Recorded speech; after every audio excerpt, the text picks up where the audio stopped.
Hello, this is MK211516. Right here I have a 95 Nissan 300 ZX. I did the intake plenum,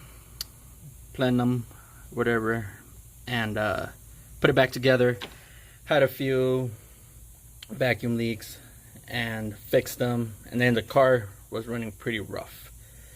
I went ahead and checked out all the cylinders. Ended up being cylinder number 3 right here, and just basically kept diagnosing until I ruled out everything. Did compression tests, did fuel, made sure that there was power going to this, just everything. Spark, changed the coil packs. I have another donor car behind me, and couldn't figure it out.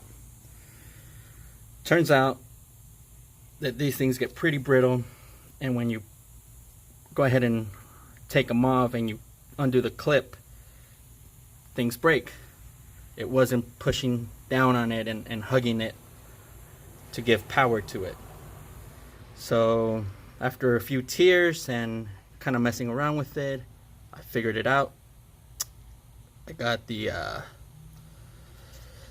that's just me testing it out. Again, I have a donor car, so it came off of the donor car, and it works beautifully. It idles perfect. There is still a vacuum leak somewhere. I gotta find it, but it's not the end of the world. So just in case you end up doing this and you wonder why, when you do take them off, things break, you're gonna have to replace. So just saving you out of a hard spot like I was in.